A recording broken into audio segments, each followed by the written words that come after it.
Hello and welcome to another episode of Down to Disness, a monthly series where I pick a Disney animated movie and talk about its history and its impact on pop culture. In this episode, I'll be going over 2001's Atlantis: The Lost Empire. The first thing you should know about Atlantis is that it was directed by Kirk Wise and Gary Truesdale, who had just recently directed The Hunchback of Notre Dame and Beauty and the Beast. The duo was excited to stray away from the fantasy musical type movie and try something different with their next animated feature for Disney. One day, over lunch at a Mexican restaurant in Burbank, Kirk, Gary, and producer Don Hahn were discussing what kind of movie they might be interested in making next. And through the course of their discussion, the three of them started talking about the live-action adventure type movies that Walt Disney himself used to make, like 20,000 Leagues Under the Sea. They had a lot of ideas on what kind of story they could do that would be an adventure type animated movie, but they landed on Atlantis because they believed a lot of people already knew about the myth and legend of the lost city of Atlantis, and they wouldn't have to really explain the concept to audiences. There was obviously a lot of theories and research already out there for the directors to look into when creating this story, and they particularly liked one theory that they found, that all civilizations across the world came from one master civilization that existed thousands to millions of years ago. And they used this theory when designing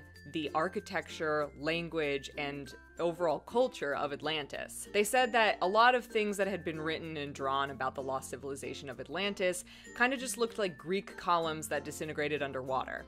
They didn't want it to look like that. They wanted it to look like this Tower of Babel, ancient original civilization that was the core root of all civilization all over the world.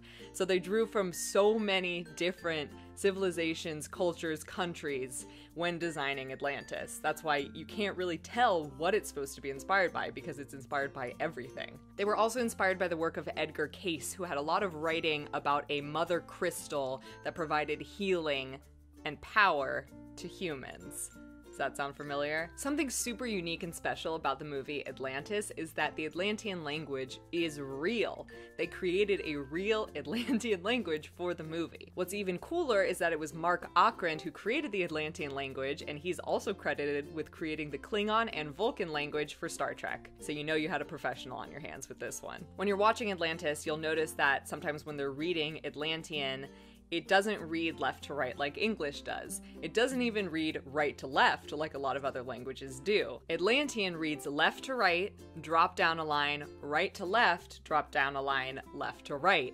And this is meant to kind of embody a cyclical water type flow to their language because, you know, they're underwater. And the last really important and noticeable part of the design and concept of this movie is the art style that was used. A lot of Disney directors and producers talk throughout time about how they tried to achieve a very unique look for the different movies that they were working on. I think this is achieved wonderfully in movies like Emperor's New Groove and Hercules, but definitely the same can be said for Atlantis. The art style used in Atlantis is so drastically different than anything that came before it or after it in the history of Disney animation. They wanted to create a style that was not only inspired by steampunk design, but looked kind of similar to a comic book, and to achieve this, they hired artist Mike Mignola, the creator of the Hellboy comics. The entire movie has sharp edges and deep, dark lines, giving it a very flat comic book type look.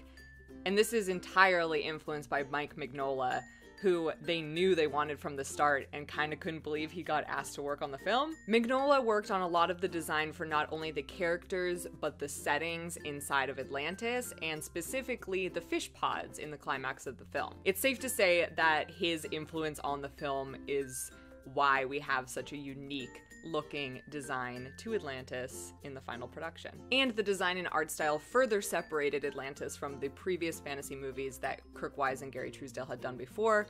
Classic princess movies kind of have a soft curve to the animation style, and so this very sharp animation style just further separated it from the stuff that Disney had done in the past. At the time it was made, Atlantis used more computer animation than any Disney movie had before, and the production team said it was an especially large challenge to seamlessly transition from hand-drawn animation to computer animation, especially because the design of the movie was so specific. To make this transition more seamless, they asked the computer artists to render their images with less shading and detail to produce a flatter computer animation that would more match the hand-drawn animation. Similarly, with the hand-drawn backgrounds, they didn't want it to be so lush and intricate, so that it would match the computer animation they were doing. Atlantis is also special for being one of the only Disney movies still to ever be filmed in anamorphic scope. And if you're like me, you didn't know what that was until today. For the purpose of explaining its use in Atlantis, let's just say that anamorphic format is basically producing the film in widescreen. It was wider than most Disney movies were ever shot or produced in, and they made this decision because they really wanted people to get the scope of the world of Atlantis, and so there is about 30% more imagery on screen than there is in most other Disney animated movies. With this picture, you can kind of see what would have been shown in regular format versus the anamorphic format that it ended up being done in. A lot more to see, a lot more Atlantis to explore. When it was released, Atlantis actually received a lot of praise for the artistry and work in CGI, but it received a lot of criticism in the areas of character development and clarity of plot. Atlantis is special in that it has actually a pretty huge cast of characters, but because of that, they don't actually have a ton of time to develop each of those characters enough. A lot of scenes were cut so that the plot could focus more on Milo and us getting to know Milo, but we don't actually get to know a lot of the other characters all that well. Luckily, since the movie isn't a musical, the director said they had a lot more time to focus on scenes where we did get to become familiar with the large cast. But still, critics are gonna say what critics are gonna say. I think a large part of us becoming emotionally attached to the character of Milo is Michael J. Fox's performance as his voice. Michael J. Fox is one of my favorite actors of all time. I'm a huge fan of the Back to the Future movies, and his voice, I think more than most voice actors, really gives a personality to the characters that he voices, and Milo is no exception to that. And with most Disney movies, they took a lot of reference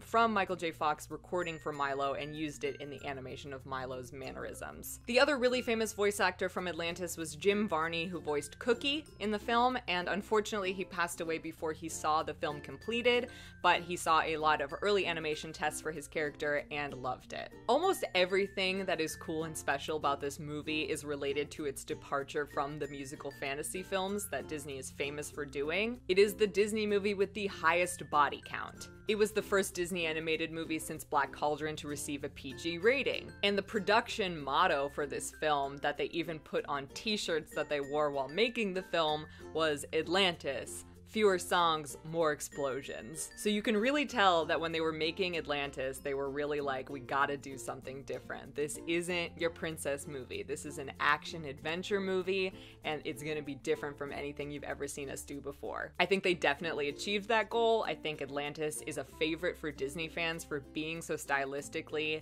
different and just different in a lot of other ways. It wasn't critically acclaimed. It didn't receive any Academy Award nominations. It is definitely an underrated Disney film because it doesn't stand out like a lot of the Disney princess musicals. So for a lot of casual fans of Disney, it's definitely one of the ones that is forgotten, but not for people like you and me. Atlantis is definitely a cult favorite, a fandom favorite, and it's for a lot of the reasons that I've explained in this video so far. I know hearing this will kill you as much as it killed me to find this out, but originally, it's rumored that Disneyland was going to re-theme the Submarine Voyage attraction to be an Atlantis attraction around 2001, but they didn't end up doing that because the movie performed so poorly.